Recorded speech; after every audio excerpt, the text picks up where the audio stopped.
3,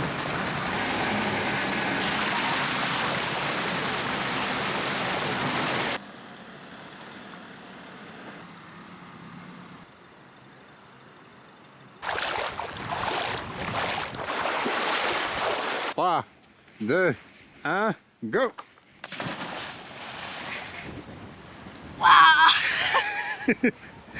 Elle est comment? Ça va? Allez, viens. Attends, je recule pour pas que ça éclabousse. Allez, Boubou, on l'emmerde la phobie. Allez, vas-y, faut pas réfléchir, faut sauter.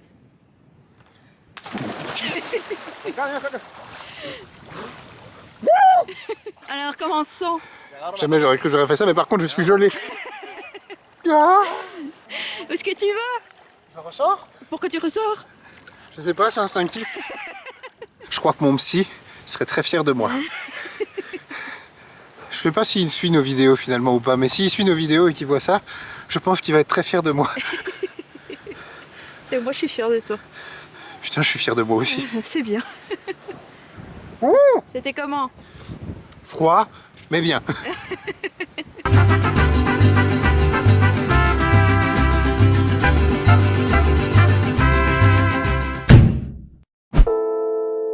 Après les événements récents de notre dernière vidéo, tu l'auras compris, on avait bien besoin de se ressourcer quelque temps ici à Los Antiguos. Et comme on le pensait, on est bel et bien arrivé trop tard. Pas pour profiter du calme de sa rivière, ça non, mais bien pour découvrir l'effervescence de la fête de la cerise. C'est comme ça dans un voyage. On aimerait tout voir et tout vous montrer, mais il faut souvent adapter ses plans. Alors, on s'adapte.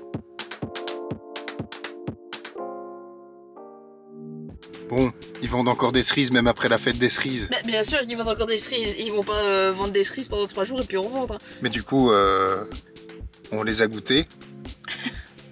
C'est pas un peu les meilleures de ta vie là? Elles sont succulentes.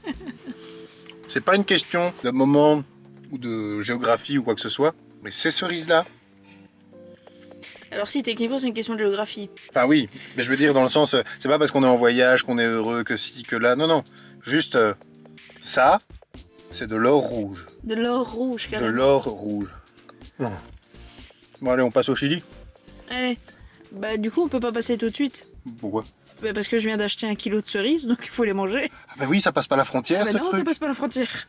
Eh mais attends, regarde-moi ça. Ça va, j'ai déjà mangé la moitié. Elles tiendront pas jusque demain.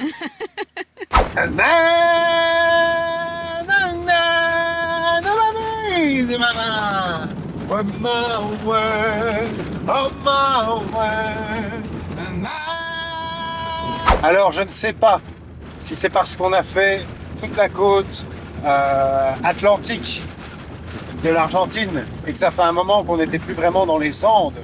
Je veux dire, on est passé à Ushuaia, mais on n'était plus vraiment au cœur des Andes. Ah si, techniquement, là où on était dans les Andes. Hein. Alors oui, mais on était sur une pointe avec c'est le seul endroit où on s'est passé de l'autre côté, bref, tout ça. Donc, je veux dire, c'était pas les pures Andes comme quand on était à l'ouest, au nord-ouest de l'Argentine. Mais là, ici au Chili, oh, mais ça promet du paysage de folie dans les prochaines vidéos. Comme ça, mouah. On va essayer de vous filmer ça.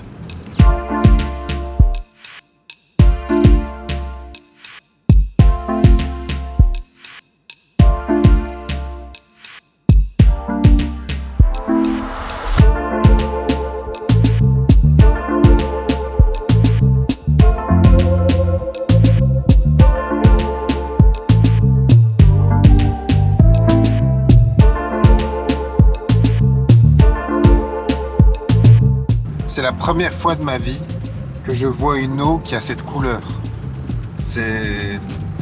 Quand on est enfant, on te dit l'eau c'est bleu, alors que l'eau après quand tu la prends dans un verre c'est transparent.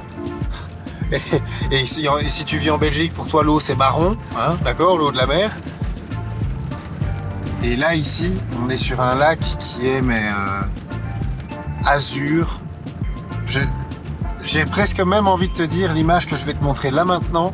C'est l'eau telle qu'elle est, sans même toucher à la colorimétrie, sans rien faire. On n'a pas retouché l'image une seule seconde.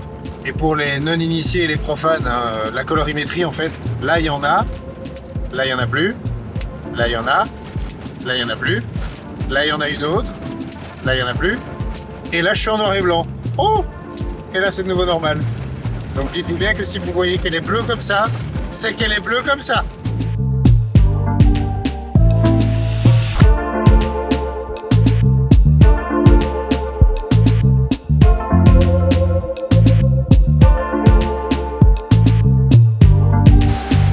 Pour ce plan, j'ai dû mouiller mes chaussures.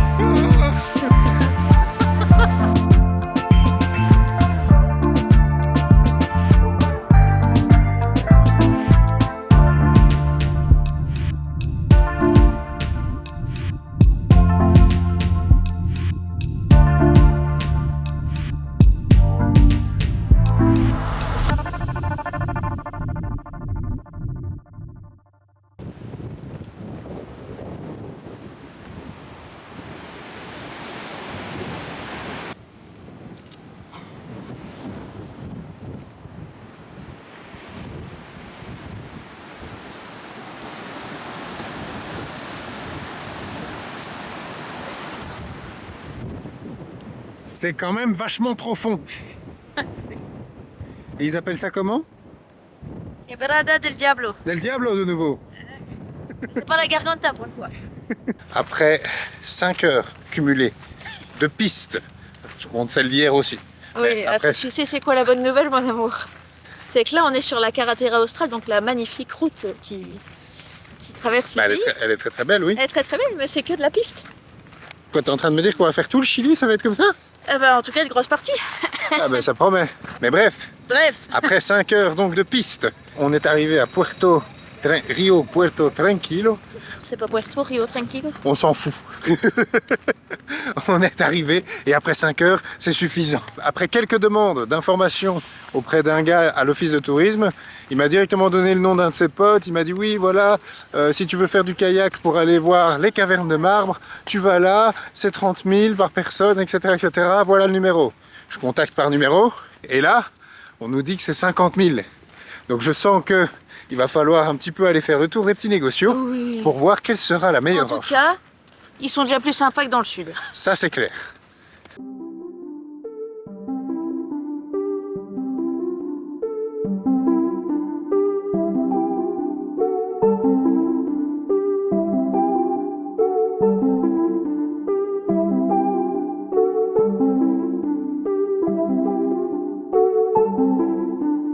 Si tu viens à Puerto Rio Tranquilo, tu vas pouvoir, comme dans tous les lieux comme ça touristiques où il y a des formations naturelles intéressantes et dont ils en font du coup un business, eh bien c'est logique, mais tu verras souvent que ça va se passer comme ça.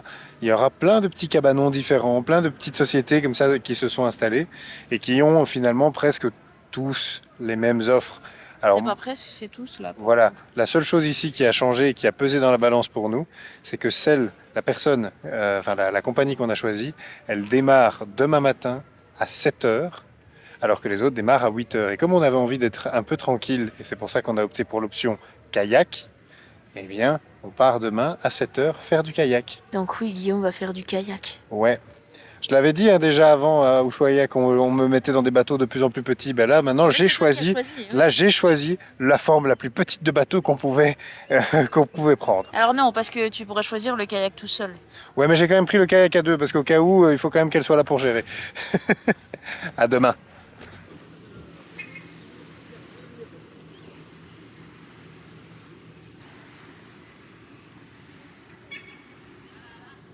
Bien, ¿y usted?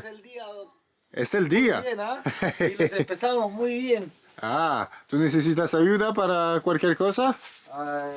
No, por el momento no. Ah, ok. Por el momento no. Si necesitas, dices. Sí, por supuesto, claro, claro.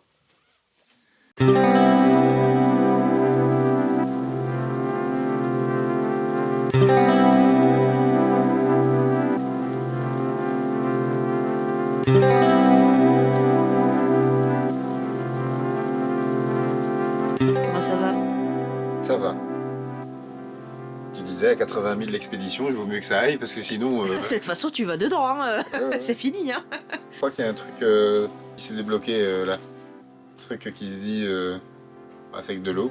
T'as déjà été sur un bateau voir des baleines, t'as déjà été sur un bateau voir des lobos. Maintenant tu vas aller sur un kayak pour aller voir du marbre. On verra devant le kayak, hein, on verra ta réaction.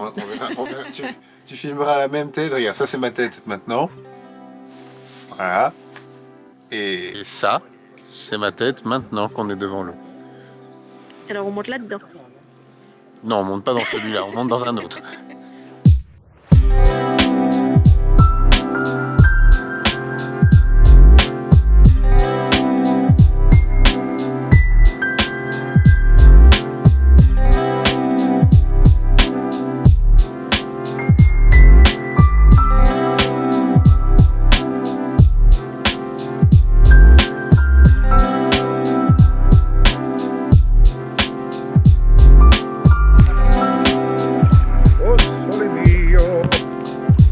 Continue.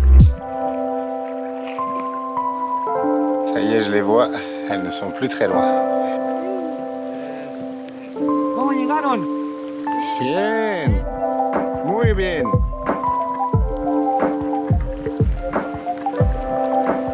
C'est dingue de se dire que c'est l'eau qui a creusé ça.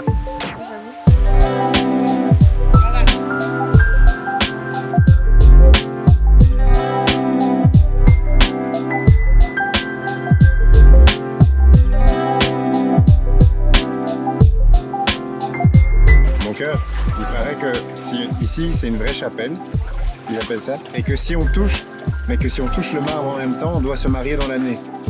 On est déjà mariés, mais du coup on peut le toucher quand même.